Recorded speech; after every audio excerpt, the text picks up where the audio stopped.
Hello, hi everyone.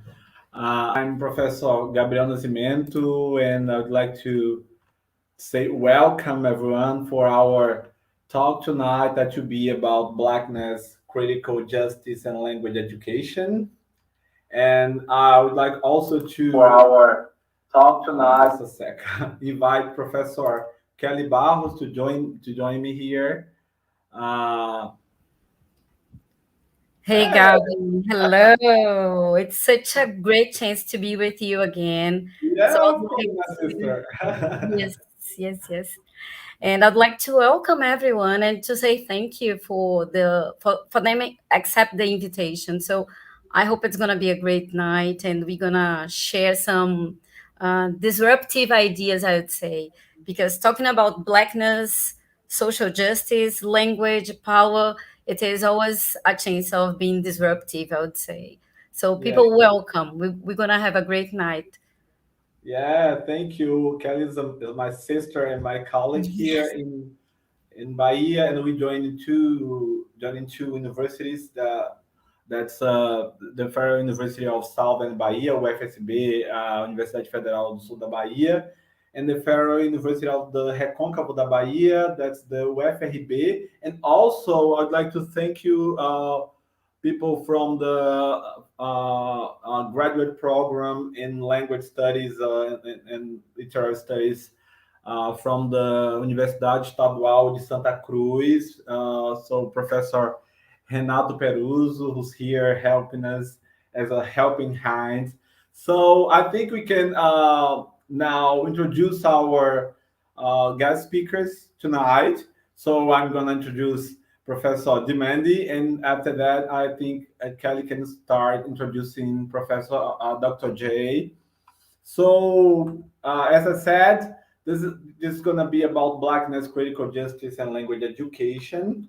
And let me open here. Okay. Professor Ndimande is associate professor at the University of Texas in San Antonio. He conducts research in the areas of curriculum studies, education policy, multicultural education, and international education. He's published widely in these areas.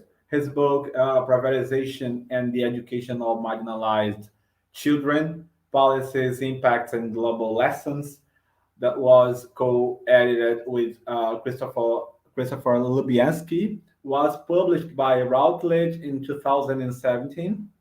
Other publications include Pedagogy of the Township in Sonia Nieto, editor, Dia Paulo, Letters from Those Who Dare Teach, A Política do Livro Didático de História nas Salas de Aulas Sul-Africanas na Era do Curriculum, na revista Linhas, Florianópolis, and Decolonizing Research Toward Transformative Literacy in the Journal of Literacy Research, and also in Portuguese language, Brazilian Portuguese language, lutas docentes nas escolas públicas para negros na África do Sul pós-apartheid, to us in cadernos de educação in Brazil.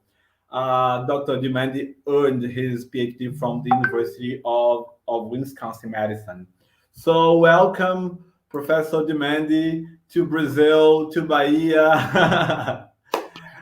So this is your land too. So welcome to Brazil.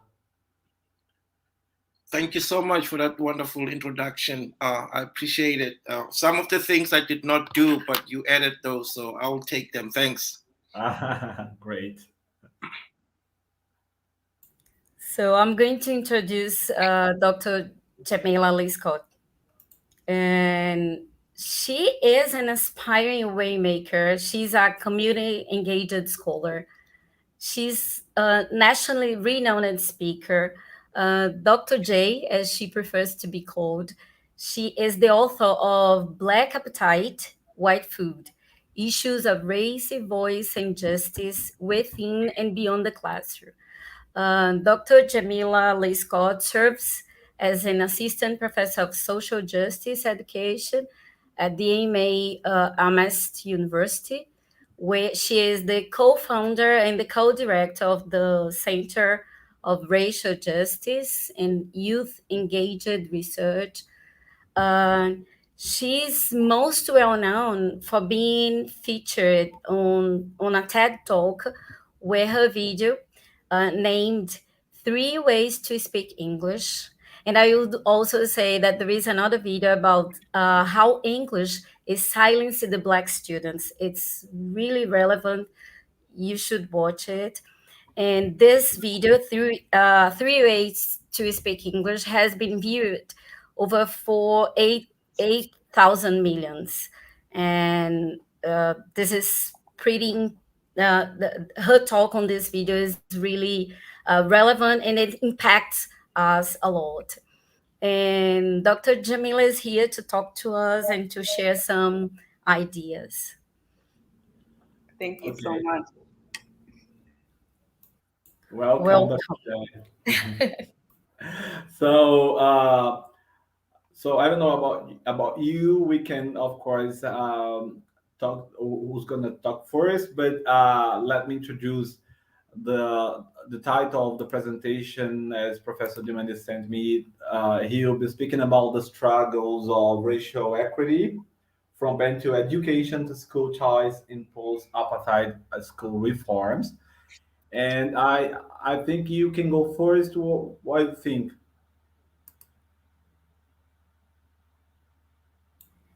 Professor Ndimande. I'm okay. I don't want to impose whatever, this. Yeah, that's the conversation on. Yeah. For sure. And I thought about Jamila starts it. Is that any problem for you?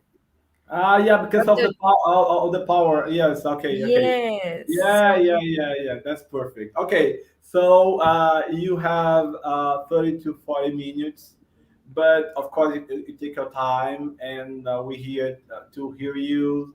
This is the Black connection of what we have here. So welcome, and Professor Dr. J, we're here to hear you.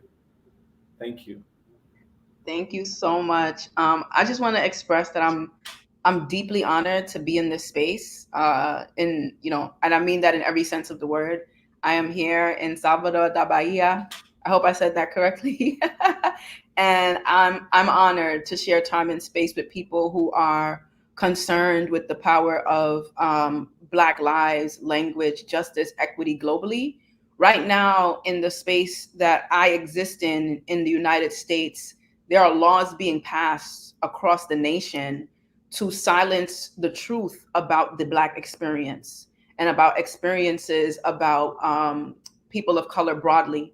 And so any space where the truth is being shared unapologetically and people are being careful to be intentional about preserving our histories and identities, it means the world to me. So I just want to begin by saying that I'm deeply honored. I've shared my screen. I just want to make sure folks can see it. Can you see my shared screen as yet? Oh, here we go. Perfect.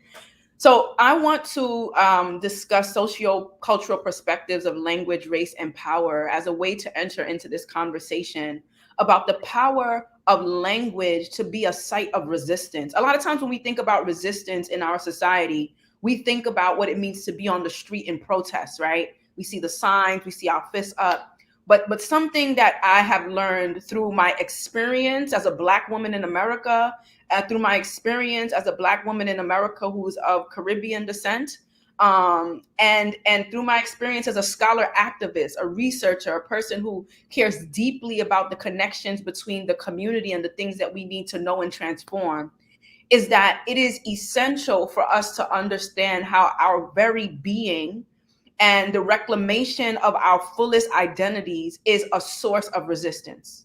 And so when I talk about socio-cultural perspectives of language, race, and power, what I want to do is lift up the fact that language in particular and racial identity, it's more than just words, and it's more than just a phenotype, right?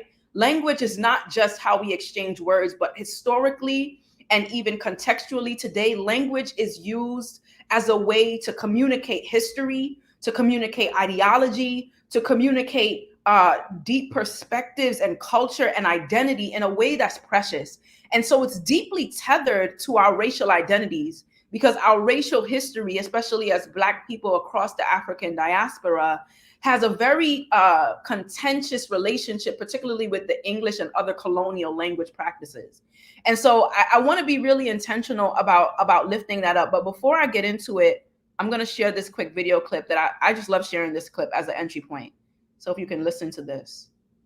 My family named me Uza Amaka. That's my full name. It means the road is good. Isn't that a beautiful name? Thanks, Mom. I got it for my birthday. Uza Amaka. But I grew up in a small New England town, and there weren't a lot of Nigerian Americans living in my region. And I would have teachers or anyone, neighbors, try and say my name, and it would be Azumeka, Uzamaka, Uzokuza, any version that they could think of other than Uzamaka. So I came home from school one day, and my mom was cooking in the kitchen, as she is wont to do, the mother of 5 children. And I said to her, "Mommy, can I ask you a question?" She said, I said, "Can you call me Zoe?" And she stopped and gave that mother look that only mothers know and have, and said, "Why?" And I said, "Because no one can say Oza Amaka." And she looked at me and she said, "If they can learn to say Tchaikovsky and Michelangelo and Dostoevsky, then they can learn to say Oza Amaka." So this is one of my favorite videos to share as I have this conversation, and paired with the words of Gloria Anzaldua, who wrote the powerful book Borderlands La Frontera, and in thinking about what it meant for their identity at the Texas Mexican border, right? And the imposition of the English language on the people. Because this conversation about language and how it's imposed on us has been, it's a global one, and it cuts across many communities of color. Gloria Anzaldua says, "As long as I have to accommodate the English speakers, rather than having them accommodate me, my tongue will be illegitimate. I will no longer be made to feel ashamed of existing. I will have my voice." And in my journey in understanding my own personal relationship with my language, race, and power, and understanding it from the perspective as a scholar activist, as I came to endeavor into the research about this, I came across the work of Gloria Anzaldua.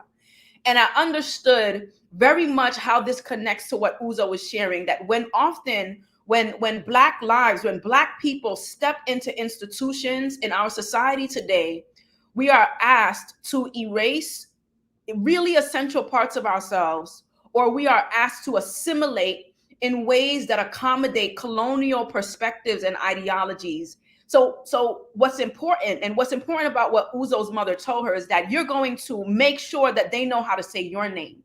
And I'm using this as an entry point because when we demand that people say our names, and when I say name, I don't just mean the name that you've been given. I mean, when we demand that people accommodate the fullness of who we are in our historical identities, our racial identities, our cultural identities, that becomes an act of resistance, right? Because so often when we enter these spaces, we are asked to abandon those parts of ourselves in order to align with the white colonial perspectives of what is legitimate. And for too long across the entire African diaspora, we've been taught that our skin, that our hair, that our identities, that our cultural practices, that our languages are something that are not, it's not worthy of full humanity. And so I want to start there because it brings me into, this conversation. I thank you, Kelly, for that beautiful introduction and for bringing me into this space. Kelly lifted up in the introduction that 3 ways to speak English is probably how people encounter my work most. And 3 ways to speak English is an assertion that I personally navigate 3 different language practices, 3 varieties of English. All of those varieties are valid and valuable to who I am, right? And so what happened at a very young age is that I'm naming this personal narrative because a lot of times when we think about scholarship, or when we think about research, we think about something that I had to go explore somewhere else. But what's very important to me, to my community, and to the line of research that I care about is that we connect it to our personal narratives and our lived experiences. So I'm grounding it there. I realized at a young age that I had to negotiate different parts of my identity because when I went to school, there was a version of English that was imposed as standard and intellectual. And then when I was with my family, who's Trinidadian, there was a different kind of English, a Caribbean creolized version of English that has remnants of the colonial impact in Trinidad and Tobago, but also remnants of the African language practices that comes from the descendant, our ancestors, right? And then I live in Brooklyn, New York, right? I grew up, born and raised in Brooklyn, New York. And we have a particular variety of African-American English that exists in Brooklyn and many varieties of Black English that exists across the entire United States.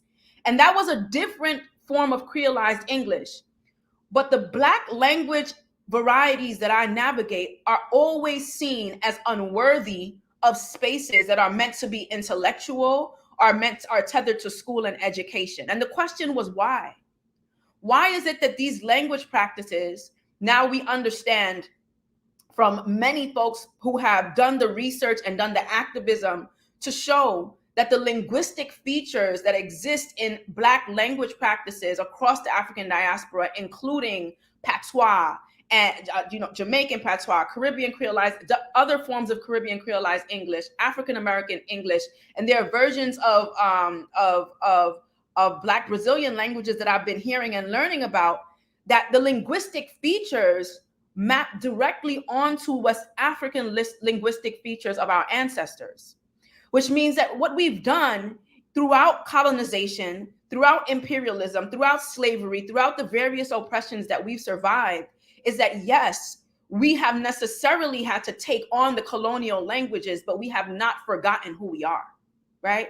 We have preserved those language practices. So I say all the time in America, there's something called copula absence. We will not, in Black English, it is appropriate, in Black English in America, it is appropriate to not use the verb to be.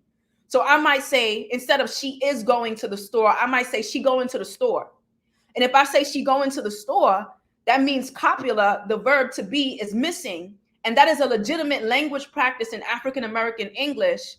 And what we found is that is also a legitimate language practice in many Caribbean forms of creolized English, right? And what's important is that it has the African ancestry, that the West African languages have the absence of the verb to be. And there are other features like that helped us to understand that the varieties of English that we speak, if we are unapologetic about it, then what it does is it stands in direct opposition to the notion that we just have to wear the colonial languages that have been imposed upon us. What's really important for us to know is that slavery, colonialism, settler colonialism, imperialism, the way that these things manifested itself following and throughout the dispersion of our ancestors from the continent of Africa have all come to shape socio-cultural perspectives of language, race, and power. And what does that mean? What I mean by that is that there are social conceptions of how we understand language that are connected to cultural conceptions of how we understand and value language. So now our attitudes about being socially well, about having social mobility and moving through the world is often connected to the same mindset that came from the colonizers, those who enslaved us, those who were imperial powers, and those who were engaged in the settler colonial projects.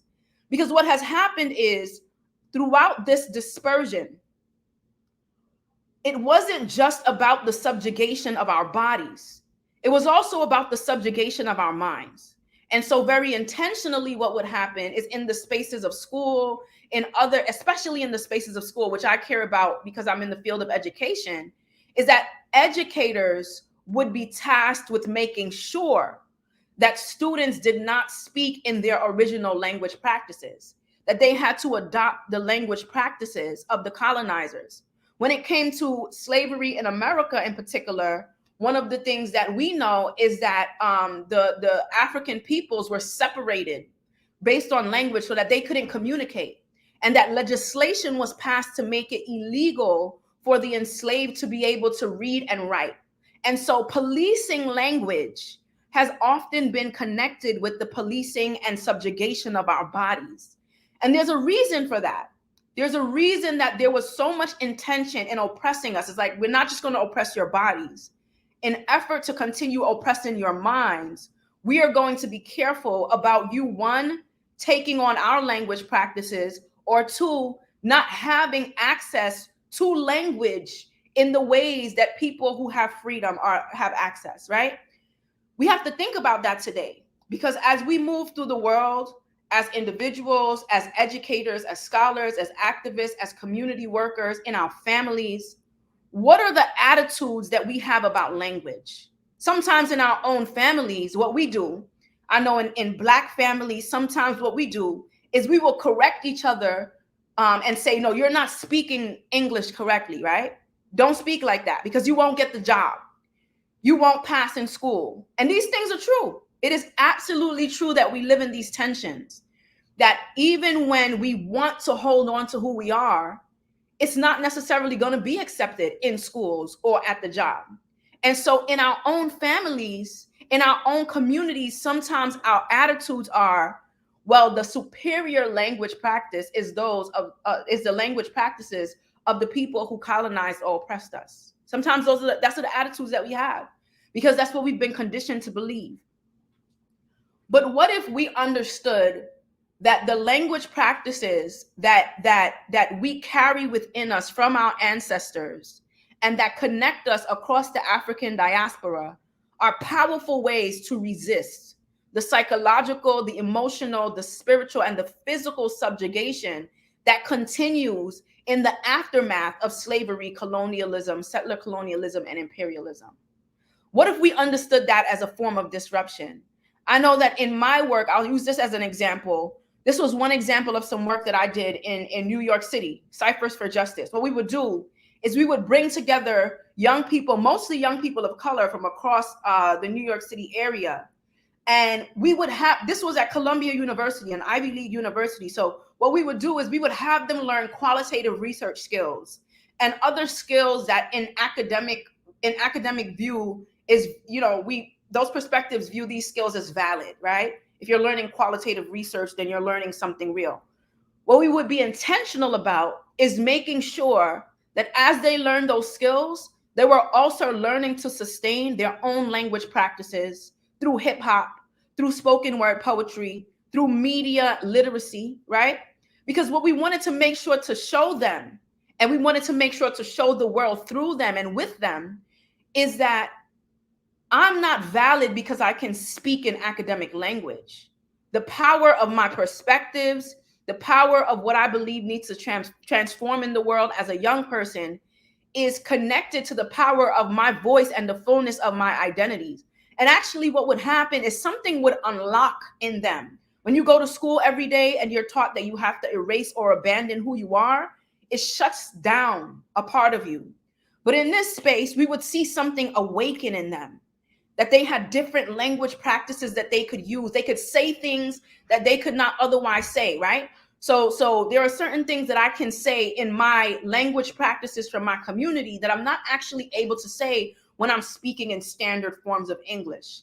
And when we support them in unlocking those versions of themselves, what would happen was very powerful. They would say something to the world that the world would not otherwise hear because they don't usually listen to anything outside of those language practices, right?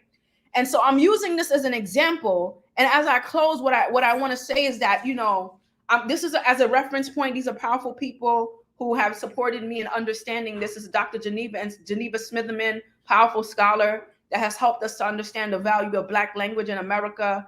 And right now, Black linguistic justice, the work happening with April Baker Bell and other scholars who are doing this work. I just want to make sure to lift them up.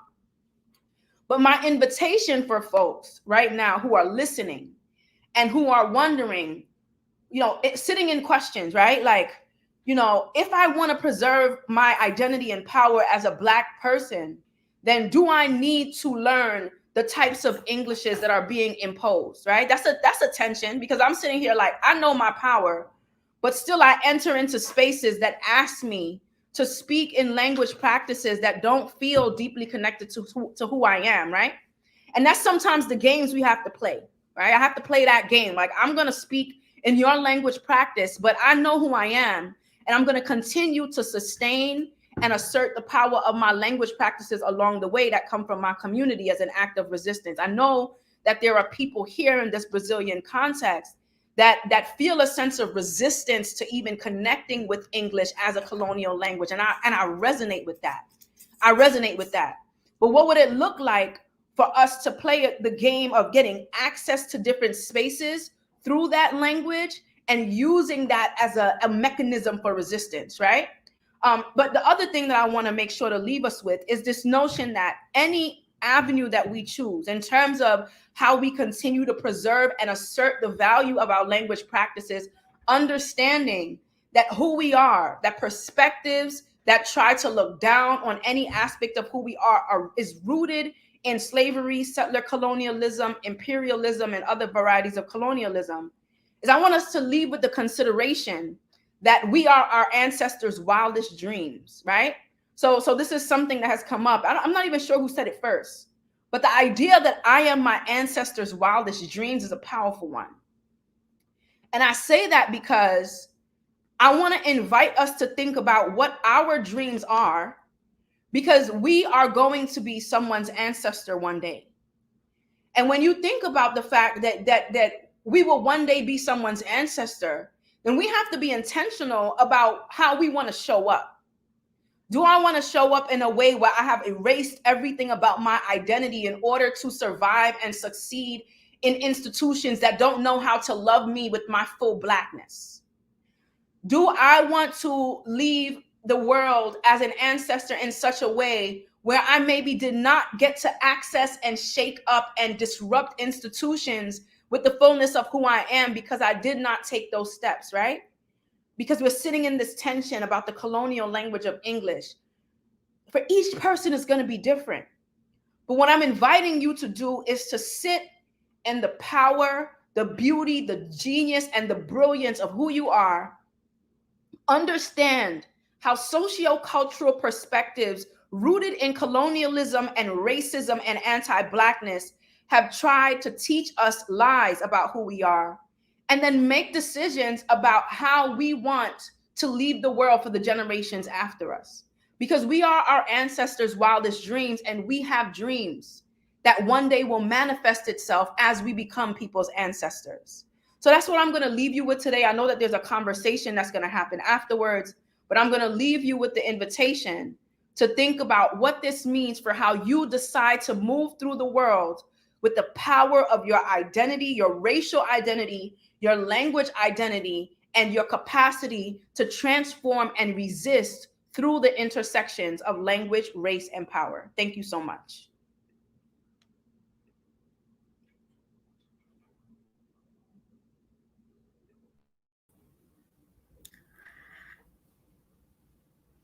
Whoa, Gabriel, we are the ones to say thank you, Dr. J, because you just give us the chance to think about the relation between Black English to the relation between Black language and power, because we live in a country that somehow we erased Black English, Black voices in our teaching classes. I mean, when it comes to teach English, there is this idea in Brazil that only white people speak English, and this is the best English ever. So when you trouble up this relationship between Black English and power, you are telling us that yes, it's okay to teach our students based on Black English issues.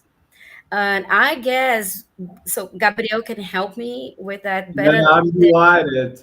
I'm delighted. And I and Professor Kelly, we both of us talked too much about these questions and these issues and so on, because I think language education in Brazil is tagged with reproducing and bringing the English spoken by the white Americans, as Geneva's Middeman said. The same as we have to speak about our Brazilian Portuguese, that we are all the moment we are bringing the way we speak from the European parents of Portuguese. So thank you so much for your presentation. Thrilled because tonight is gonna be for us this Black connection. I think it's very good. Now, Kelly, I think we can go. I'll have a question. I would like to Okay. ask Dr. J, how can we,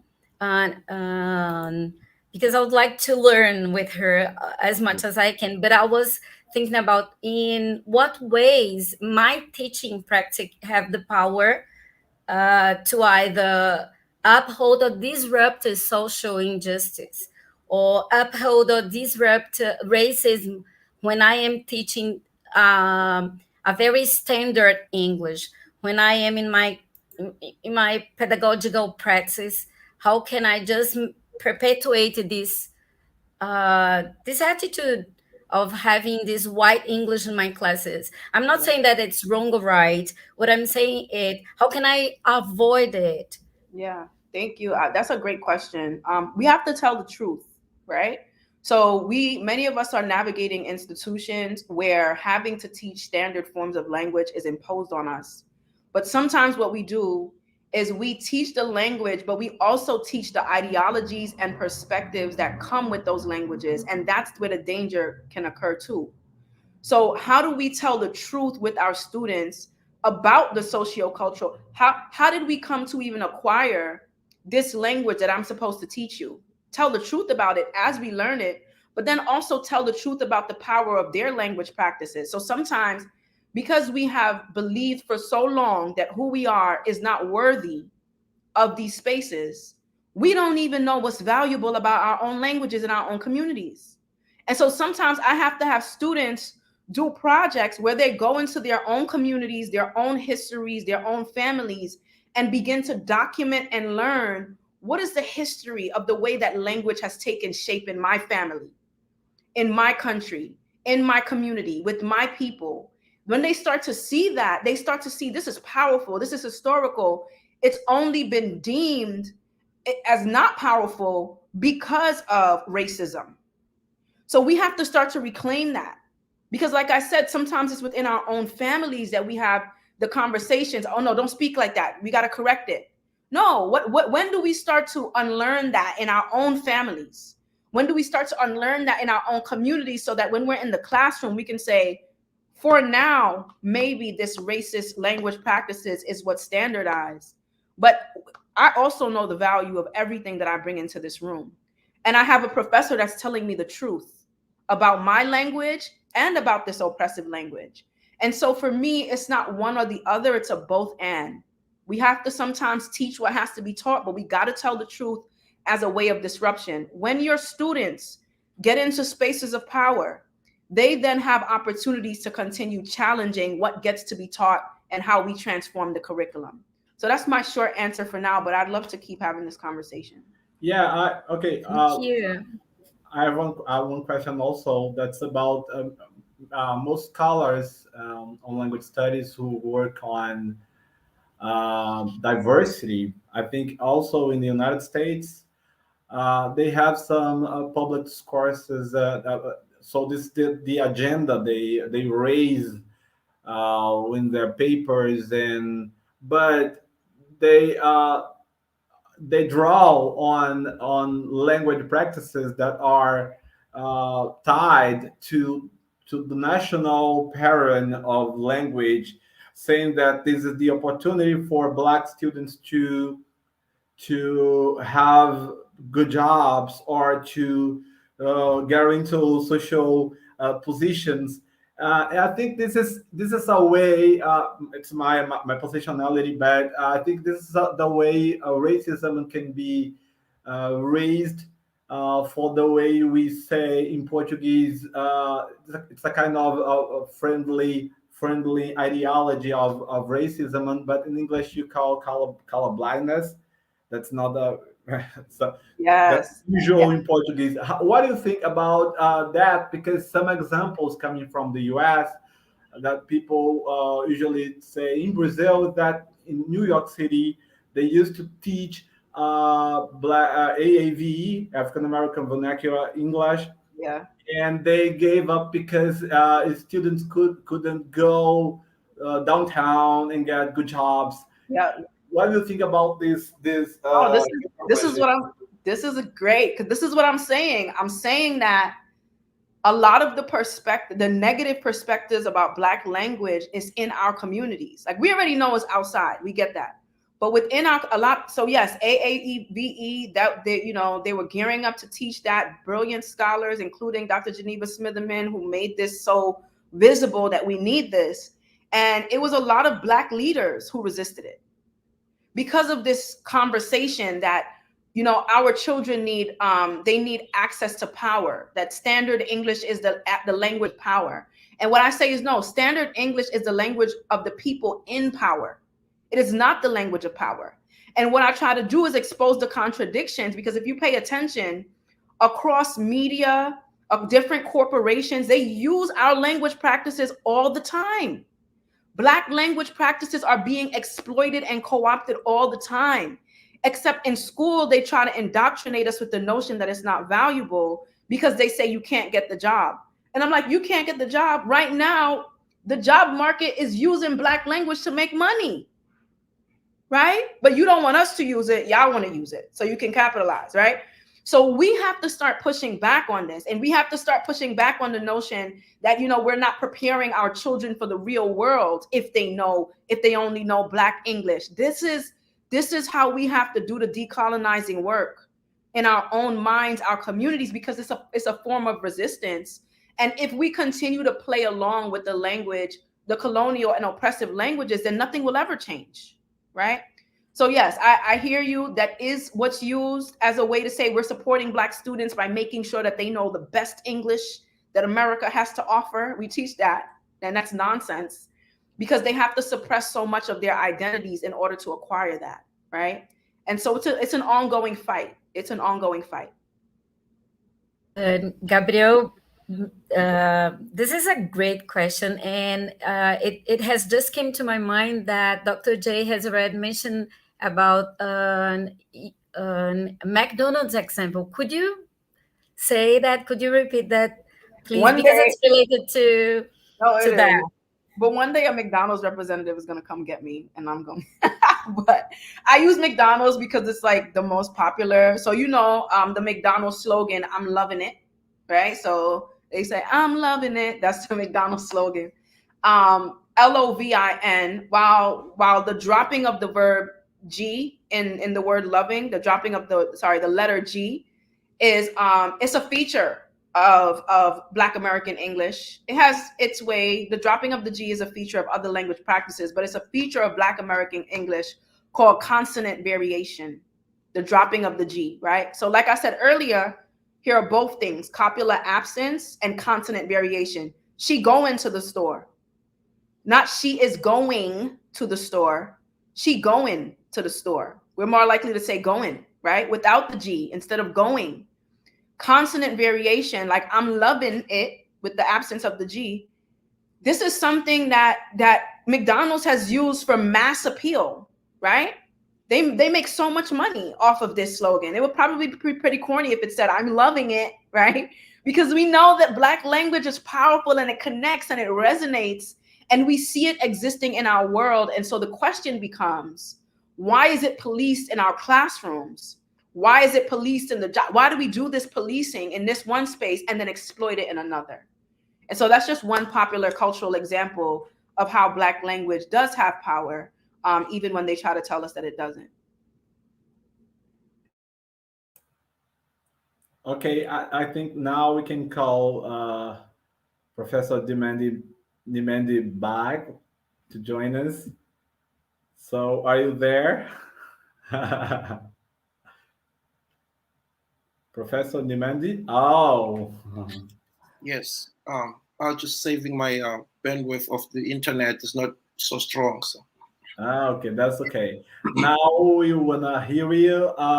As I said, Professor Ndimande will talk about the struggles of racial equity from Bantu education to school choice in post-apartheid school reforms, South Africa. Please welcome.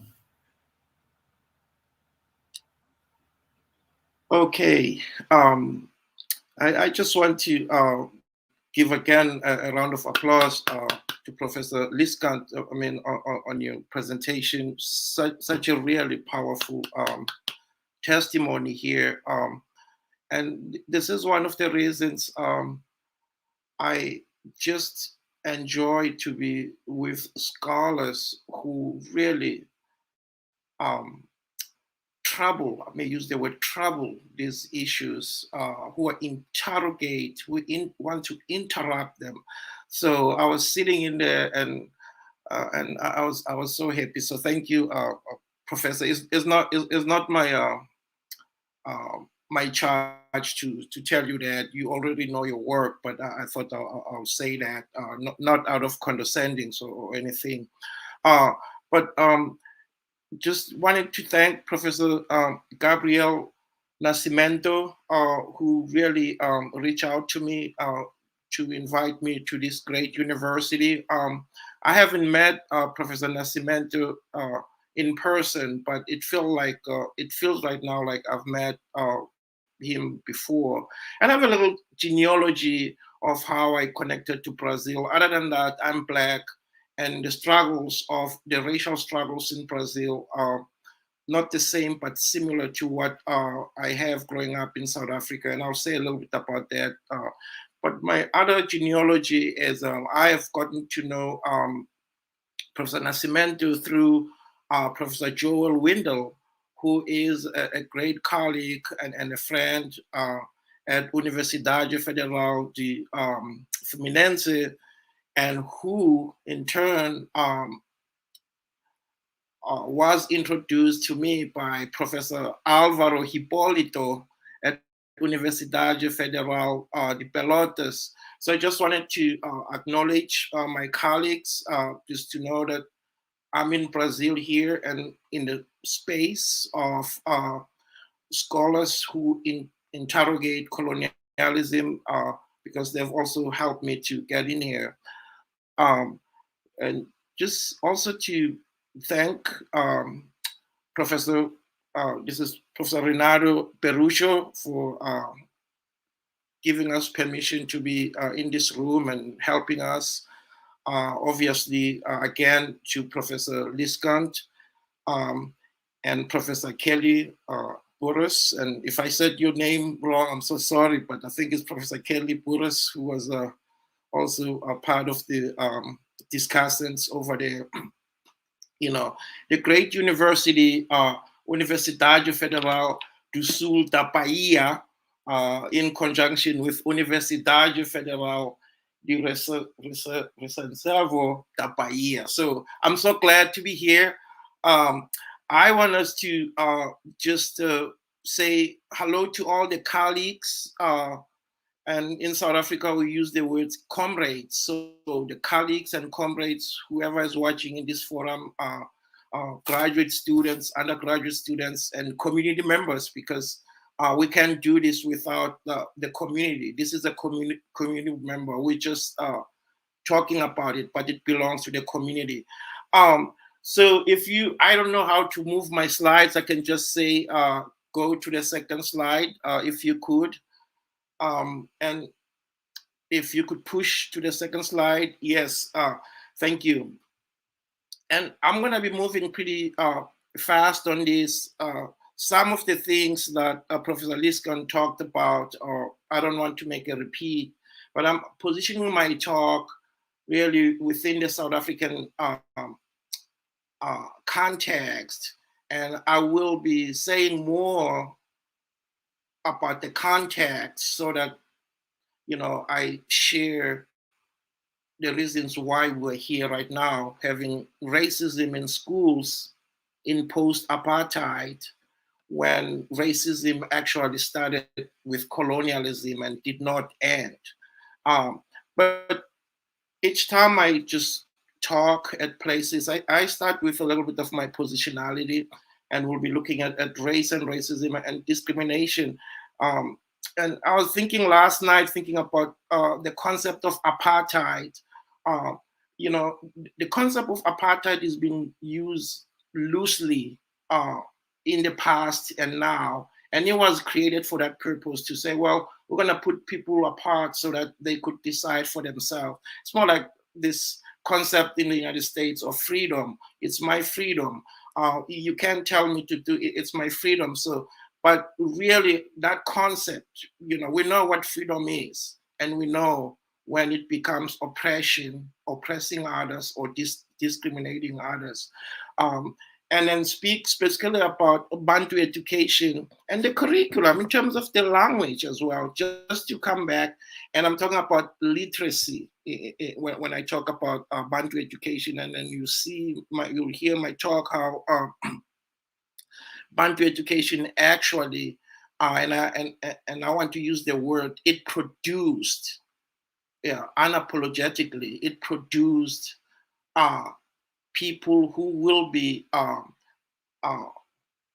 dependent on white labor, who would be giving more like, I don't want to say slavery because slavery is different, but who would be more dependent on white folks without even getting any kind of their own social mobility, and looking at how then Black people resisted in terms of the people's education for people's power. And where I mentioned like curriculum, I look at it as encompassing. You know, my doctoral degree is in curriculum and policy. So issues of language, issues of discourse, you know, all other issues that happen in the classroom, in community, that's for me, it's part of curriculum, as we look at it as a selective tradition. The kind of curriculum we select, even in languages, that would be the politics of curriculum. And I'm sorry, I'm going to say a little bit about school choice and inequities at the end, because most of my work is on privatization, school choice, you know, interrogating that, and racism.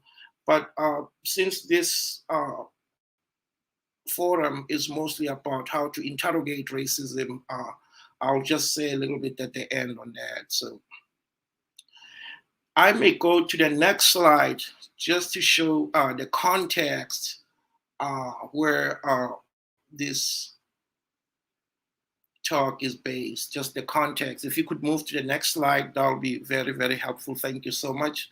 And I wanted, and this might be redundant to those who do work in South Africa and who are familiar with South Africa, but the demography in South Africa is quite different from the United States, quite different from Brazil, where we have almost 80% of Black people, that's me, who are the inhabitants of that land, which was colonized many years ago. And we also have the category that was called the colored. I always tell my students that I will not allow you to use that word in my classroom here in the United States. This is the apartheid racial categories that were formed by force.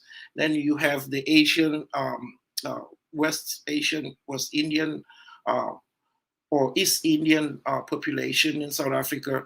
And then I want to just to bring your attention to the last category, which is the white South Africans. And that's divided between the Dutch heritage as well as the British heritage.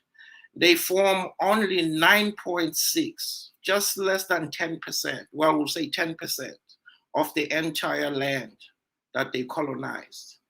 And yet, the wealth, education, all means of social mobility would depend on that, even school, and to this day. And this is just less than 10%.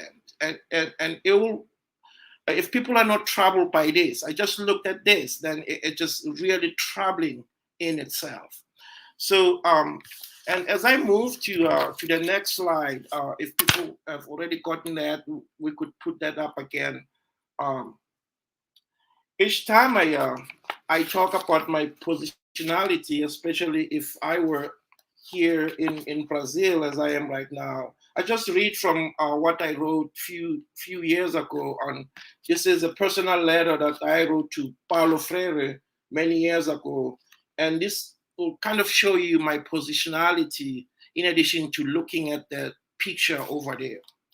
And I quote myself here, "Dear Paulo Freire," and I'm moving to the next paragraph. If you have that copy in front of you, I'm going to skip the first paragraph.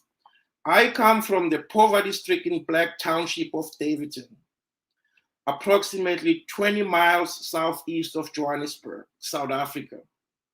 The poverty of Davidton is similar to that of the urban working class areas you knew in Brazil, such as the poor areas of Recife, one of the poorest sections of the northeast of that country. Of course, the conditions may not be exactly the same, but are probably some aspects that cut across both situations. For instance, the struggles of Black South Africans towards becoming subjects rather than objects of their education, and the struggles against apartheid may well be similar to the struggles of the descendants of enslaved populations in your own country, Brazil, which struggle towards emancipation from slavery and against the alienating education system. Besides growing up poor in the segregated Black township, I'm also the product of banking education that you so eloquently described in Pedagogy of the Oppressed. So this basically, as I think about my positionality, what I just read to you, I can't say more about it. It's just what it is, growing up poor, but it's not the poverty that we're supposed to have, but it's a poverty that was manufactured to us. And I'll go to the next slide on apartheid. I know that I have many slides, and I'm going to be just rushing through those as much as I could. So the next slide will read apartheid, which actually, and I want to also trouble the concept of apartheid. And if somebody is moving my PowerPoint, can go to the next slide. As I said earlier on, apartheid really, how the concept was chosen. It was chosen to say, we want to paint something good. When you create the Bantu stands, we want to say, you have your own culture, don't you? You have your own language, don't you? How about then we just let you go live on your own and be able to practice that? Right? So sounds like a really, really good philanthropy to have, to tell people that you've colonized to do that. But for me, and I'm trying to write about this, to rewrite the concept of apartheid itself, because if, for example, I remember when I first came to the United States for graduate school, people tell me that, oh, apartheid is just, we looked it up, Webster Dictionary, it says putting people apart. But putting people apart could be something really neutral. You know, it would not say in that, like the Jim Crow law. The Jim Crow law, the law says this. Apartheid was a law, you know, a law of racial discrimination. To say that, if you tell people that, oh, you could stay apart, why would you then put people in arid areas? where they could not have their own social development? Why would you take all their land, the arable land, the land that produce things, and then would say, well, I only want you to come back and work on this land where I kicked you out? That is racial discrimination. So by and large, the color of your skin under apartheid, which was the policy and ended in 1994, but the remnants of this continues to be there. Think of the police brutality here in the United States, where I am, San Antonio, Texas. Many years in our generation, I didn't know that I will encounter police brutality in my old age. I thought that's when I was young at the time when I had to deal with it, but I was mistaken. As they say that to live as a Black man anywhere in the world, you'll always be, and a Black woman for that matter. So, but the last point, if you look at the last point there on my PowerPoint, is something really crucial for me, because education came to play a crucial role, very crucial role, to capture the imaginations, to capture the ideological, what in many ways Althusser would call the ideological state apparatuses. That book came out in 1977. So, and this is what part of Bantu education is. On the next slide, as I move fast, would be one of the architects, the first president of apartheid, and he was called D.F. Malan in 1948, and I don't know when he died. Lauren is a really, really interesting fellow, and I would just, it seems that Dr. Lyiscott went to Colombia. Charles Lauren actually went to Colombia before you in the 1950s. And what he did in Colombia, he actually got money from the government in South Africa. This is just the beginning of apartheid. He comes to Colombia, he tells his advisor, he says, well, I like to write a dissertation, a doctoral dissertation, but I want to investigate school and university segregation in the South. He had the money, so, and the advisor said, well, if that's your interest, so you go in, and you went to different universities, Tuskegee, Virginia Union, all these, Black universities in the South, and wanted to see how they operated. And people were under the impression that he was actually doing the work of scholarly. It turned out that Lauren had a purpose. He studied this so close. He went back to South Africa in the middle 1950s, and he was appointed as the minister of what was called then Native Education. And he implemented the exact same policies of the Jim Crow law, discrimination and segregation that was so rampant in the South, especially in Black colleges and Black schools. And he made that a model for Bantu education.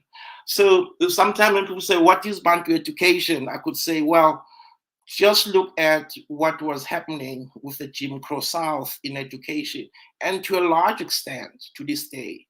So that is what Charles Lauren did, to import racism, to import discriminatory education, to import all kinds of inequities from the United States and implanted them in South Africa.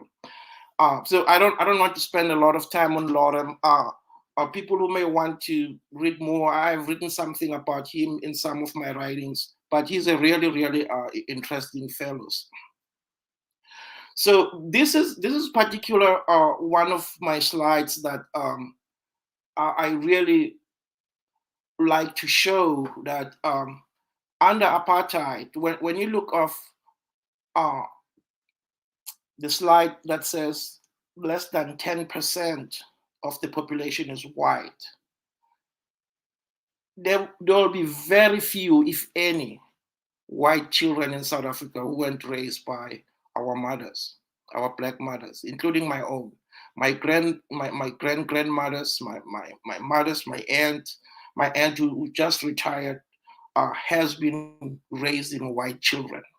So this is to show how that hegemony, to say we want to deny you education and then we want to come here and raise our children in addition to their own. So that is why in our culture we have, and this phrase is used very loosely in the United States and in other places where they say it takes a village to raise a kid. That phrase is actually coming out of hardship, mothers' hardship, mothers crying for their own babies, to say, how do I raise my baby when I have to go in and raise the white children? And you start obviously with white children because they leave home at 6 in the morning. And by the time they come back home, it's night for their own babies to see them and feed them well. So it's a little emotional for me. So as it is part of who I am, of our mothers doing that in addition of us, with our aunt and everybody, the older siblings, as a young one, the youngest one at home. So my siblings played more role in helping that. And in the next slide, you see that, which I'm not going to spend so much time. You see that people say that hegemony always triumphant, it always wins. But history has shown that it doesn't really all the time. It's a struggle that is ongoing. We lose people. The civil rights, I'm inspired by the civil rights movement here in the United States. Some of the songs that we sang in South Africa in the 1990s, I'm that generation of the 1990s, I didn't even know that they originated from the United States. But people even before, in the 1960s, the Sharpeville massacre, where Black people, if you look at that picture very close, you see police brutality, and I don't have the correct number right now with me, how many people were shot from the back. If you think of George Floyd right now, being pinned down, can't move, and the police officer is gripping him for those 9-10 minutes that we say, and cannot move. And here are the people who were after being shot from the back, they still want to make sure that they do die. So those are kind of things that show how this different system really feed off of each other, and one was the model from the other. And I'm not going to spend much more time on there. I'm going to go to the next one that really shows the Students Uprising. And I don't want to claim that I'm part of this generation, but the 1976 generation, which is the slide after the Sharpeville massacre, if you move on, please, appreciate it. That was the revolt, the uprisings, exactly, thank you. That was actually led by students. This is a generation before me in 1976. So interestingly, we're talking about language here in this forum. So the students in South Africa, they were actually resisting the language called Afrikaans, which is a derivative of Dutch language. So they were resisting that. They said, we don't want this language. So, and language again is so complicated, right? But what happened was so many students were killed. And this is a generation for me on whose shoulders I stand, because if it weren't for this generation, actually every kind of movement, the social movement, I stand on it. I'm not here by myself. I stand. I wouldn't be here without those, especially the 1976 student uprisings. And the 1976 student uprising really sparked what was in the 1980s, the People's Education for People's Power, which is that the one.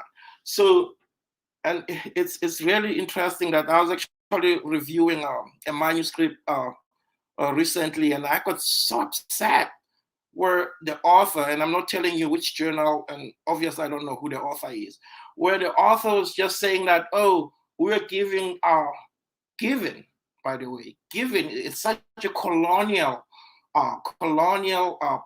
patriarchal way to say, oh, I'm gonna give you that, because we're giving them a kind of education because they did not benefit from formal education.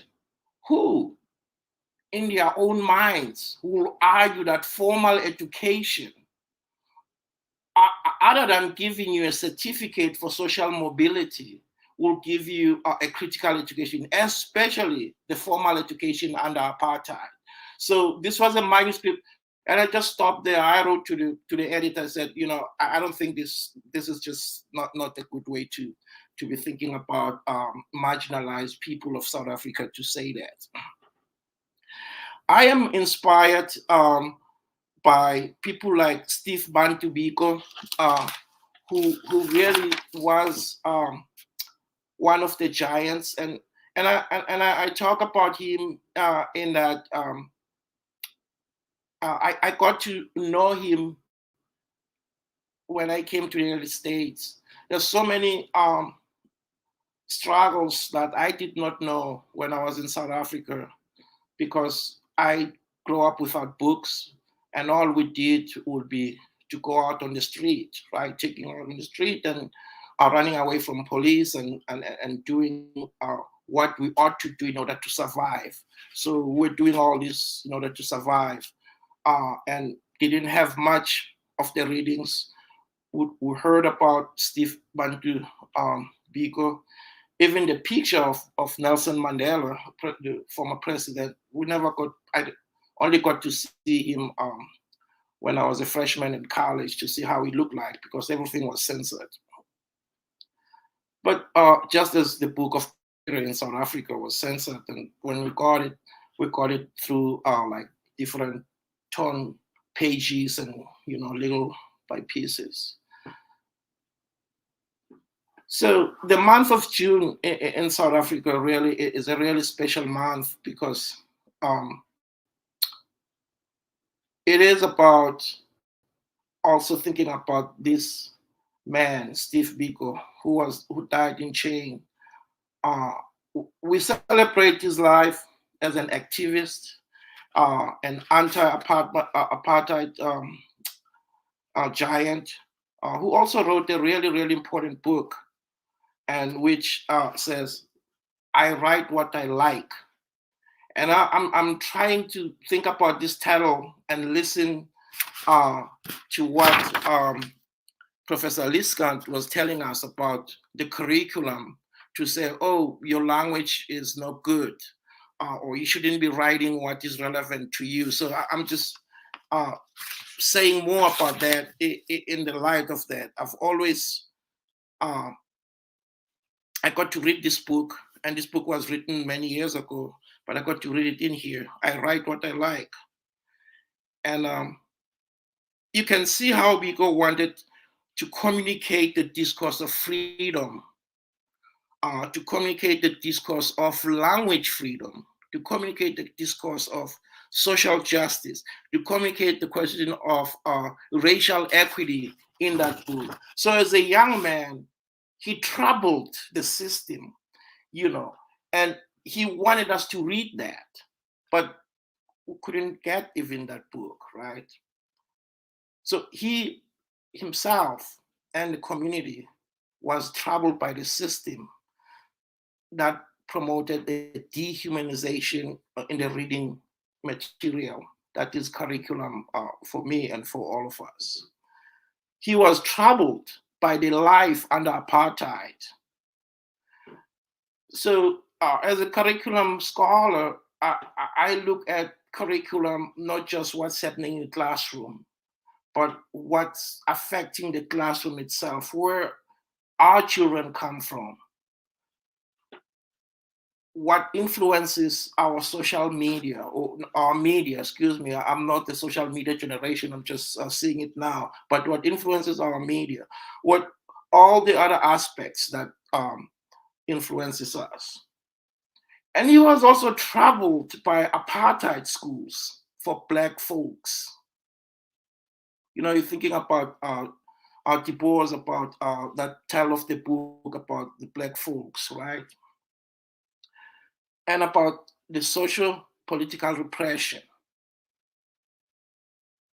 So if somebody is really troubled and wanting to trouble the system, I don't think that they live that long. And you've seen, I don't know how one of our heroes here, Malcolm X, lived. I don't think that he lived to be that old, because he was troubling the system.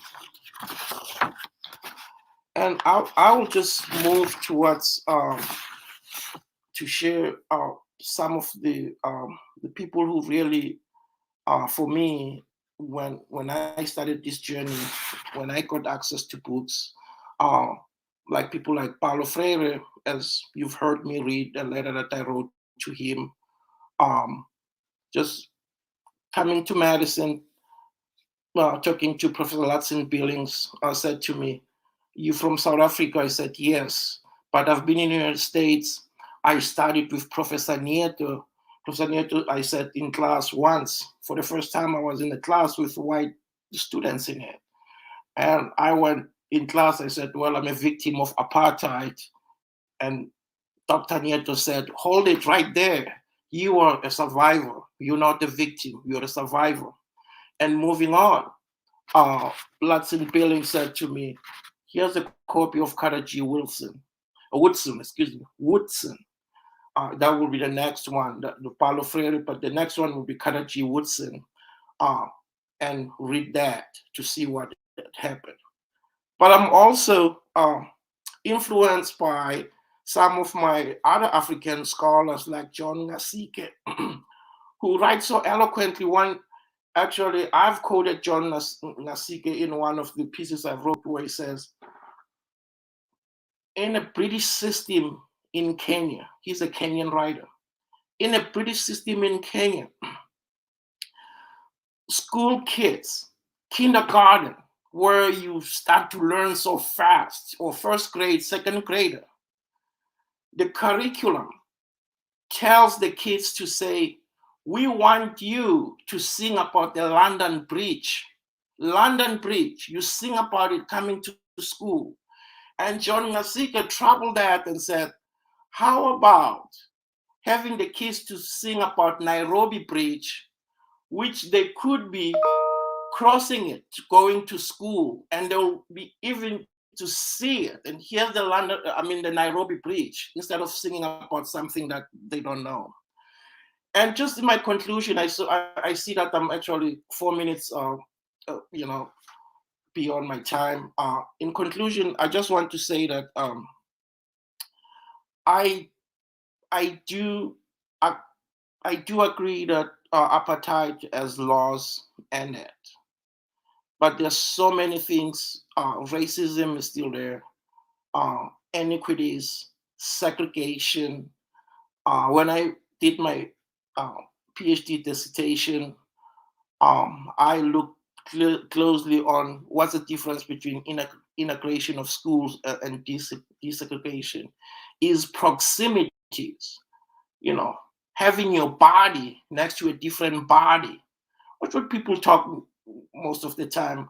I teach a course on equity and diversity, cultural things. Most people will say, well, the word culture is more palatable. We feel comfortable about learning. It's about learning other cultures. as what Sonia would tell us, that, you know, bringing food to the table and say these are multiple kinds of food, that's not multicultural, that's not critical multicultural education, but it is about questioning the status quo. That would be critical multicultural education. So the law is gone, but we still have segregation, and this will be a different paper altogether. We still don't have integration. Instead, just like in the United States, and I forget the author, he was at Harvard and now moved to UCLA, he'll come back, who writes about the resegregation of American public schools. So this is part of what's happening here. And if you were to just follow the schooling, the education details right now during COVID, it's not surprising. It's not surprising that white schools continue to excel, and they're going to be the ones at the end of the academic year getting those good diplomas. It's not surprising that almost all Black schools, because now you have to use internet, and you think about who has access in our communities to internet. When internet in South Africa, in my opinion, when I was there on sabbatical, it's triple more than it is in the United States, right? Because since there are less people using it, then they want to make sure that they make their margin, their profit to be to maximize their profit as well. So in the last two slides that I have, I want to just give an example of how language in South Africa right now is used as a proxy to deny educational access. And we're in this is just before COVID, when I conducted this research, just before COVID, where a white teacher was caught on camera segregating children in a classroom based on race, right? And would say, oh, you don't speak Afrikaans, or you speak English, go to those separate corners. And Black children were also placed on the waiting list while white children gained admission instantly. And that was also used as a language. We're gonna take those who speak this language first. And when you think about language as not tied to race, then therefore we might be mistaken. In the last slide, I'm sorry, I don't want to speak like my Baptist pastor who would always say, okay, I'm gonna take my seat now, and then he will speak for another 30 minutes, which I really like him. We're gonna, on the last one, I'm just gonna say that there is a piece that and not that I'm promoting myself, but there is a piece that really has helped me. This was a thought that I always have it pondering in my mind, and I ended up writing it down, which questions the notion of what is knowledge, what is how do we define knowledge? Do we define it using the Western lenses and say this is language? And here I was actually looking at oral language, where I come from. My grandma taught me so much, but she never wrote it down. And here now you'd say that, oh, that is not, that is actually not knowledge. And what I'm talking about now is actually on the last slide, which is coming after this. And I want to like to thank you. I know I took like 7 minutes extra, but thank you so much for providing me the space.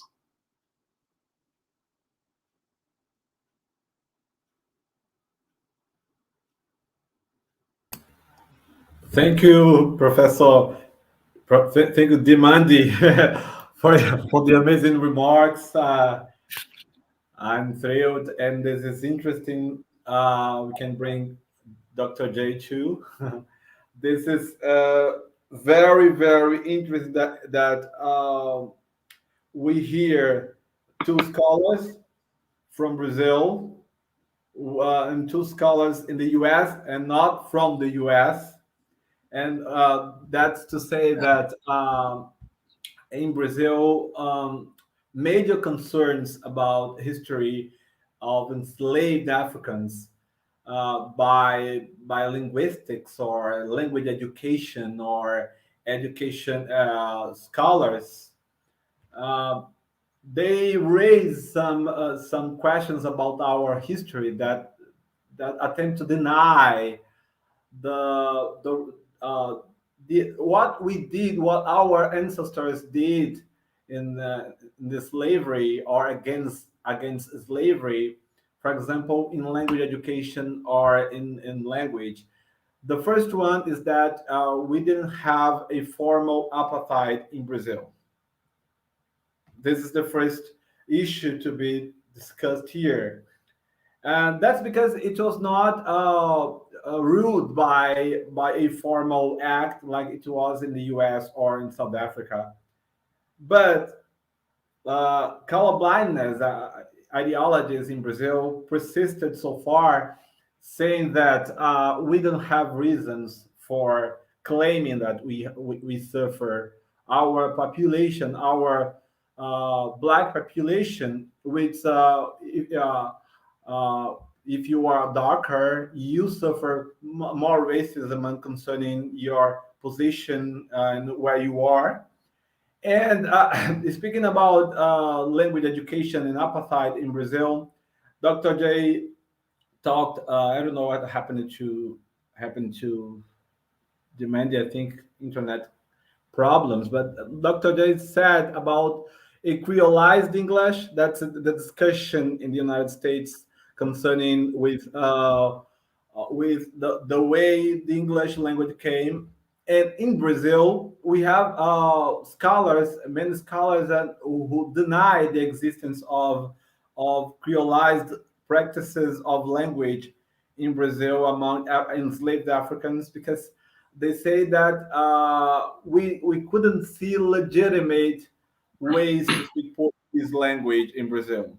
So this is a brainstorm, of course, to bring you to the discussion that the way we are looked at is the way that whites looked at us. So the way we are narrated and the way we are said is the way we oppose on now.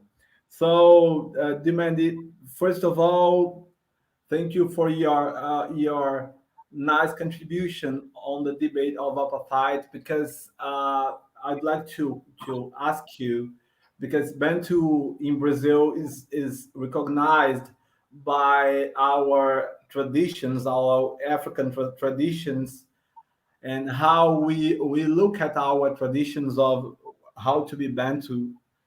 Is that the way we can go and to look at our history of Bantu languages that were brought to Brazil, but I think it was sequestered in South Africa, isn't it? About the way you said Bantu education to be the way whites provided Africans with precariousness in education. So how can you tell us about the sense of Bantu in South Africa or now? Because I think on now we have many activism and much activism in South Africa and in the US concerning with our words. Is that any way of movement or activism concerning with Bantu word in South Africa? Yeah, no, thank you for that question, Professor Nascimento. How Bantu education as the concept or the label was created, it's just how people will create something and make it use it for their own purposes. So the actual concept of Bantu and native were used by the apartheid system. So they actually use both Bantu and native education, Bantu education. And it turned out that those are actually appropriate concepts, right? They're appropriate, they actually define who we are. It's just that what they put in there was something that is repressive. So basically, Bantu education, the name of it simply says that this was the education system that was only offered to Black folks. And apartheid education was another system going hand in hand, but it has culture in it. So for Black folks, for Bantu education, all it had was training for manual labor and to be obedient and be able to have mass the drop rate not even past 5th grade, and then we're sending you to the mines. So that was a kind of a Bantu education. But the concept itself, Bantu, it actually our identity. And that's why later on, the government used to say, well, this is the native department. And everybody said, well, yeah, native, you're right. These are the people who are from here, they're native. They started to change it. They say, oh, okay, we actually used the wrong term. The term actually legitimized them, but the things that we do are not legitimate. So the term itself, it's okay. Okay, thank you. I don't know if I've answered your question. No, that's okay. Thank you so much. And you, Dr. J, about creolization as a, I know we have much scholarship in English about this, but in Brazil it's been led by sociolinguistic accounts that variationist studies say that we didn't have creolization in Brazil because we couldn't see legitimate ways to speak Portuguese language.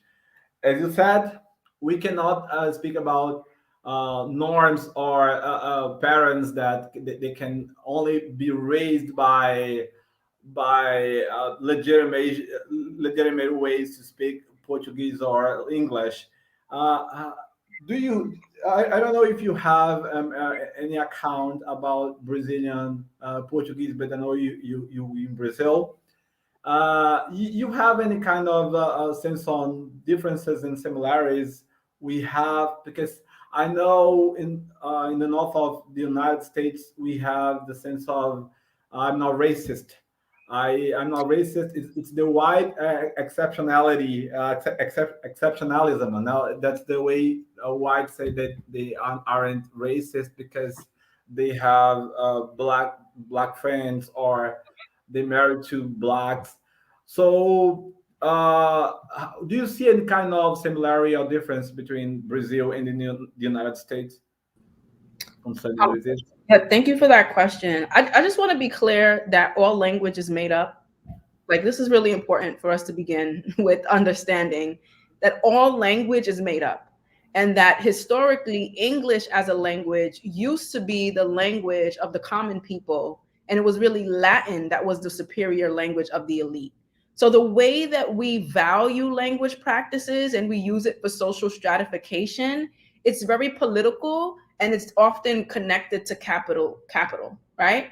And so it's really about, again, who is in power, what language practices are they speaking. There's some European history behind how English became the language of the social elite. So we need to be careful about understanding that language, as one scholar puts it, is a living thing. It is always changing. It is always creolized, especially as we have cultural encounters and violent cultural encounters as a result of colonialism, imperialism, slavery, and settler colonial. I'm sorry. I think I named all of them: colonialism, imperialism, slavery, and colonialism. I want to make sure to be distinct about settler colonialism. Right? Yeah. So I want to make sure that we understand that these are all different mechanisms, but they impose themselves in overlapping ways on this conversation. And so the creolization it comes with these encounters. And throughout history, language has continuously evolved. We have to understand that the way that we attach meaning to the social stratification of language practices is political. So that's where I will say the similarities exist, right? That to call a language legitimate or not legitimate or valid or not valid is nonsensical and political, because as we know, all language is always shifting all the time. Just like Uzo said in her talk, they may not want to learn my name, Uzamaka, but they will learn Michelangelo and Dostoevsky, right? So they figure out what language practices they will accommodate and which they won't. And it's based on that social stratification and those politics. I hope that answers your question to some degree. Completely. Voice. So first, I'd like to thank Professor Ndimande.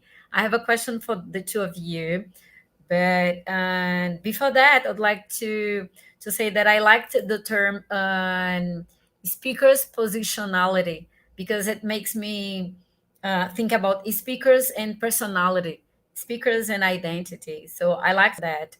And I think Paulo Freire would have loved to receive your letter. He would appreciate it. It was so beautiful. If he had received it, I'm sure he would like it. And throughout your presentation, I could see some of the images. One of them was education is not a privilege. So I think the same in relation to English in Brazil. English learning in Brazil cannot be a privilege, cannot be only for white people, cannot be only for this elite thing. Jamila got shocked with the price of an English course in Brazil yesterday. Dana told me that she didn't think that it would be so expensive. And then when I see the images Professor Ndimande brought us, these shocking images, I think, how can we promote English learning for social justice, for Black kids that are living in the slums, in the favelas? How can we do that? Because in this way, we could avoid having this cultural massacre. You know what I mean? Because Professor Ndimande showed us this massacre, and we know that we can promote the language for making them feel able to. I mean, I'm not saying that English is going to save their lives, but I'm saying that if it is to be taught, what can we do to make these young Black people say, okay, I have this language, I'm going to make something with it. This is the idea, like Jamila has just mentioned, that this is, we should think about how language was made up. Was it made for upper class? So how can we change it to make Black young kids, Black young students access it and think about what can I do with this language? That's it. Thank you. For you too.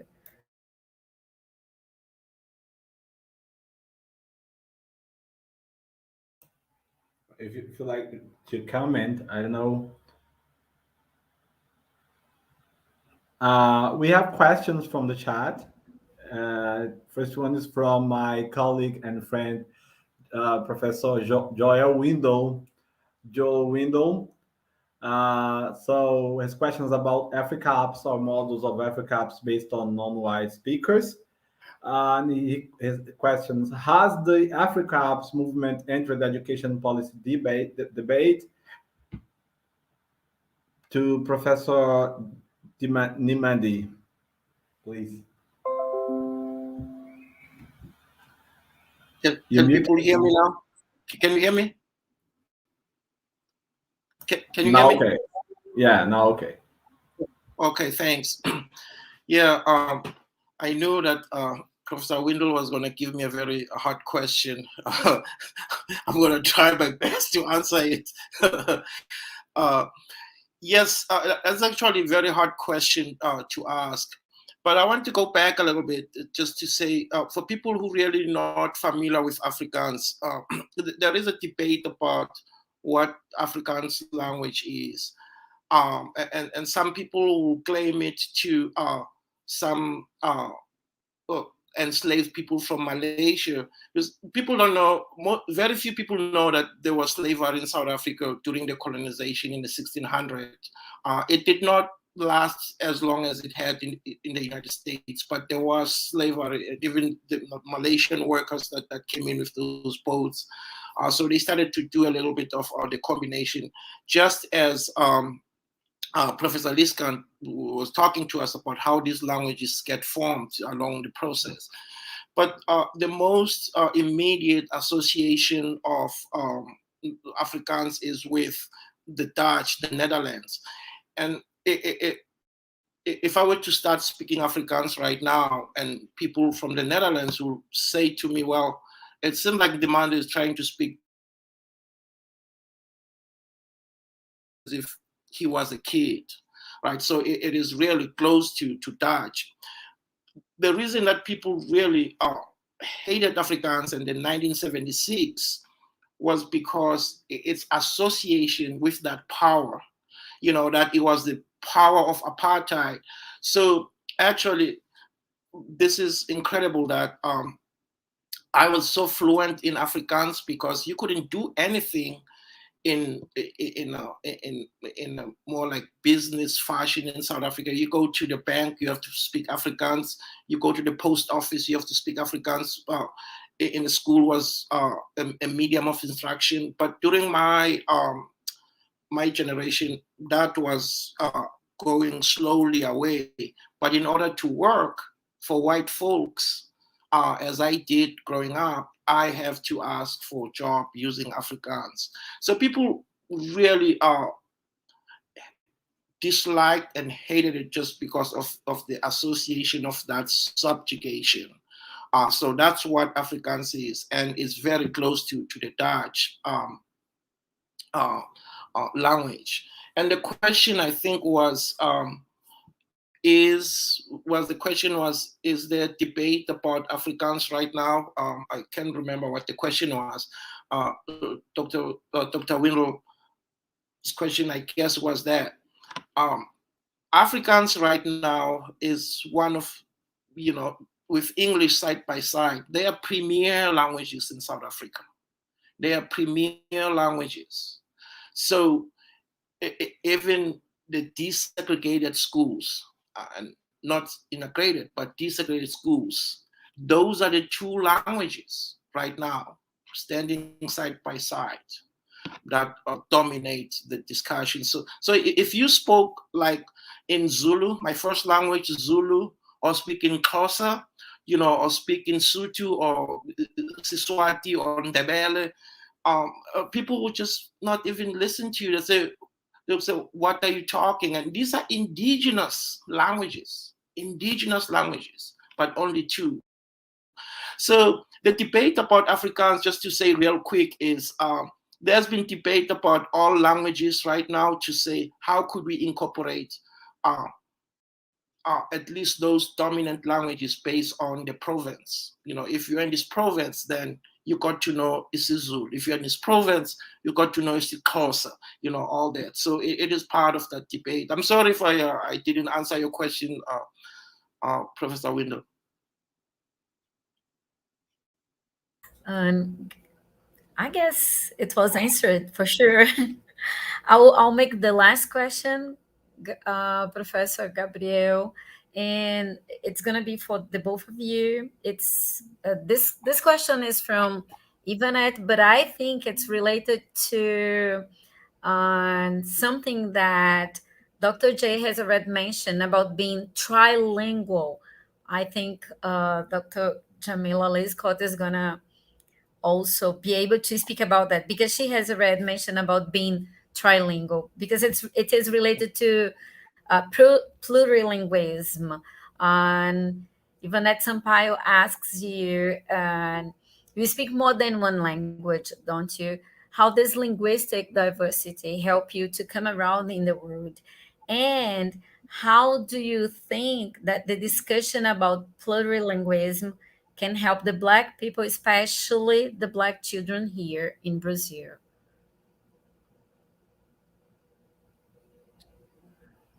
And this I would love to yield to Professor Lyiscott to take a stab at this question, just as in the in the spirit of sharing the stage. No problem, and thank you so much for your amazing presentation. Thank you. We got, yeah, it was brilliant, and I can't wait to follow up. We gotta connect and build. Yes, thank you.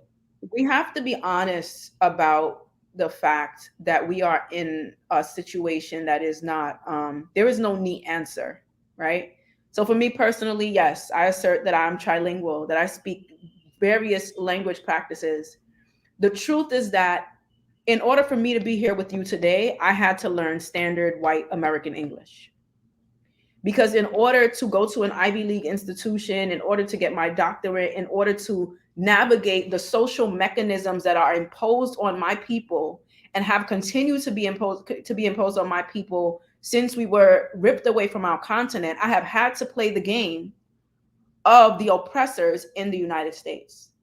But preserving myself, my community, those mentors and activists and leaders who have helped me to understand the value of preserving who I am and what I am culturally and racially and ancestrally has been the way that I have survived and thrived as I've still had to navigate white American English. And so it is important to understand that if you wish to have social mobility in a space where the people in power are imposing their language practice, there are ways that you can acquire that language practice and then use it to your own ends. But there is a game that we have to play. When our ancestors were breaking free from slavery, there was a game that had to be played, right? There are some times when you had to play along and pretend that you were exactly what the master said you were. And then there were other times when you had to be strategic about your resistance so that you could survive. Yes, there were many who stood up and said, I will not be enslaved. And you were killed in that moment. And that's an important contribution to our history. But then there are others who played along and they said, yes, master, yes, yes. And they were strategic about their freedom and survival in other ways. So we have to start to think about, what does it mean for us to navigate freedom in subversive and strategic ways by playing the games of the oppressor, but then also resisting at the same time? It's not a neat answer, but it is the situation that we're in. Again, I would not be here in this space sharing this conversation with you about reclaiming the power of our Black language if I did not learn white American English, right? So it's a double-edged sword, because I wasn't also going to erase myself in the process. I wasn't going to believe the lies, which is important. You talk about, somebody said, how do we tell our Black children? We cannot equip our Black children to erase themselves and believe that they are inferior while they're going along this process. They have to preserve themselves and play the game and resist at the same time. That's the best way that I can answer that question in this moment.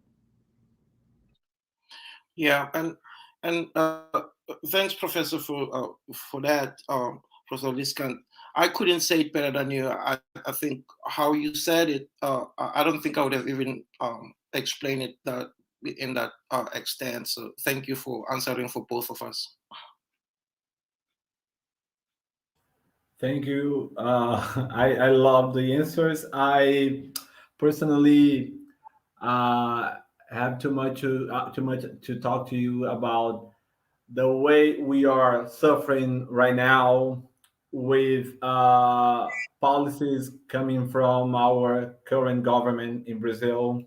YouTube, Dr. J, because in Brazil, so blackness in Brazil is tied to a long-standing story of terror, of horror, and I think this discussion is about lies on the question of how we can face racism in Brazil, and it's a long-standing story that we don't recognize how our ancestors survived and how they could survive in language.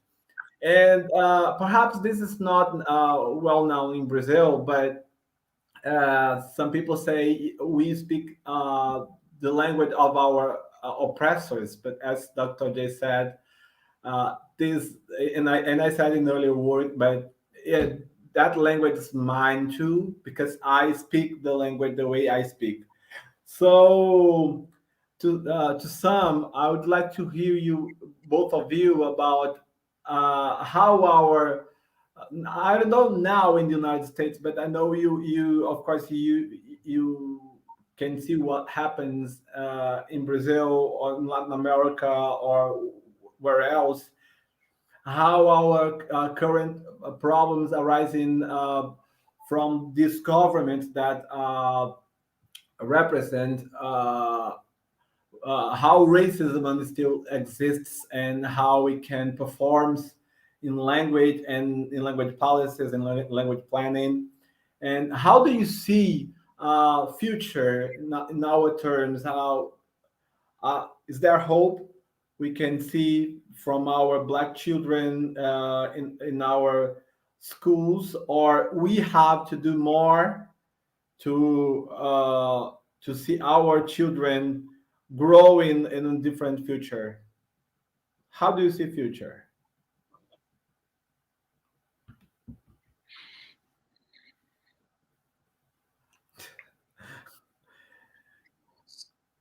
So, any who do you want to answer that question?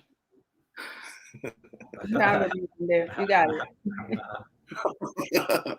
Man, you always give me those hard questions, Professor Lyiscott. But anyway, I'm going to actually talk backwards on this question, just talking about the future.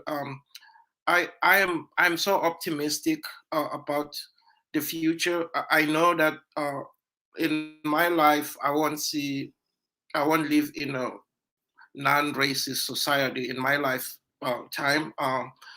But just looking at when I was growing up, I never thought that apartheid as a law was going to end, and it ended, and there was different forms of racism right now, and there are people, the decolonizing the curriculum movement in South Africa right now is really working towards that.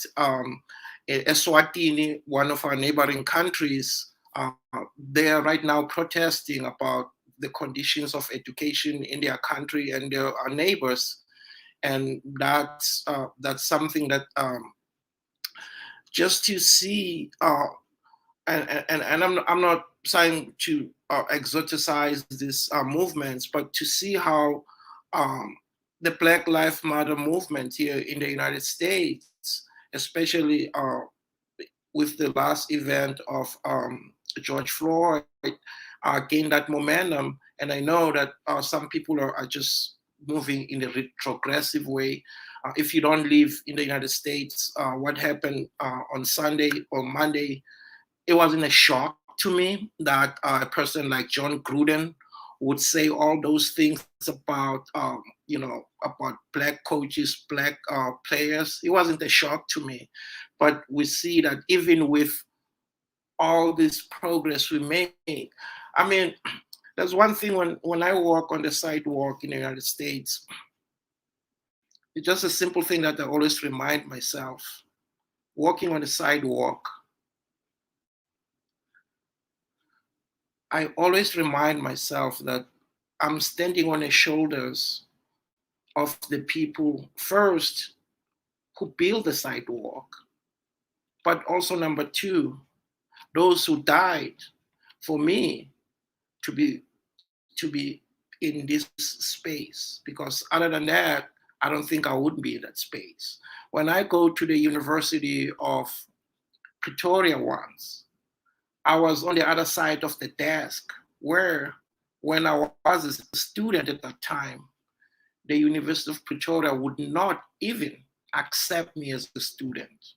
So I have a sense of hope, as Paulo Freire has reminded us to do have hope, but I don't want to use the hope as a way of like in a romantic, that's the word I was looking for, in a romantic way. We're still going to be struggling, and people are going to be dying, to be killed, So, but for me, they will, however slow.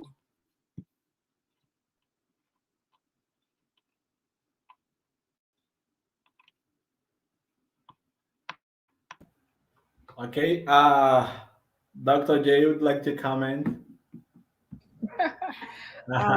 Thank you for that question. I always have hope. I believe, as Professor Ndimande shared, that it ought to be a palpable and tangible and critical hope, and not one that is wispy and just makes us believe that our transformation and freedom is on the other side. And so my answer is yes, I believe this possible, and I believe that it's our duty to actualize that in our everyday existence. So I wouldn't be doing the work I did or living the life I'm living if I wasn't trying to actualize and embody, epitomize that hope every single day. And so at the beginning of my biography, it says that I'm an aspiring waymaker, and that's what I'm working to do. Many have made a way for me, and I continue to make a way, and that's the hope. We're gonna be all right, you know. And it's important for us to understand this as not just a narrative of trauma and pain and oppression, that we are a powerful and brilliant and joyful and resilient people, and we always have been. And so, yes, I have hope in the now and in the future. Thank you. As my mother used to say, the future is yet to come. So I believe we have to believe that we are doing our best. So the future is yet to come. Hopefully, that was a good meeting. I think I would like to thank you, Professor Renato, and the graduate program in language and literary studies from the Universidade Estadual de Santa Cruz, State University of Santa Cruz, our colleagues who were here with us. So I'd like to say some names, but I know that that was amazing to see you all here with us, and it was lovely. And of course, our guest speakers, Dr. J, Ndimande, always the same, and my colleague and sister, Kelly Barros, who's here in Bahia with me, and I think it's the partnership I was searching for. I'm a recently established professor in Bahia, and as we say in our African tradition in Brazil, Professor Kelly is my old sister, but in African culture is elder. She's my elder because she represents the tradition of the elder who could believe in a new world. So thank you, Professor Kelly, for accepting our partnership. And you all, thank you for being here with us. I hope we can meet soon. Professor Kelly, if you have some final words, please. Thank you is the magic word. That's it.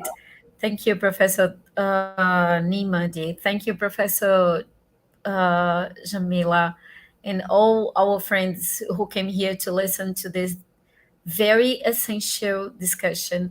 And Gabriel, thank you for hosting this event, because this discussion, Dr. J and Dr. Ndimande, was possible because Gabriel accepted the proposal, because he decided to be the host of the event, because if it wasn't like that, it wouldn't happen at all. So thank you, Gabriel. You, our Black young scholar, like Milton Santos was. Thank you. Perfect. Thank you. Yes. One more time, thank you, Renato, for streaming this meeting. Thank you so much. Goodbye. So before you all leave, okay. Can we just then go for churrasco? Do you have any churrasco for us? Yes. Only Dr. J can come because she's in Salvador and I'm in Ilhéus. Yes. I'm 500 kilometers far, so you can come, Dr. J. I will prepare for you. Bye-bye. Thank you, colleagues. We should connect, Professor. We should definitely connect. Yeah. Yes. Yeah, for sure. Yeah. I don't even know what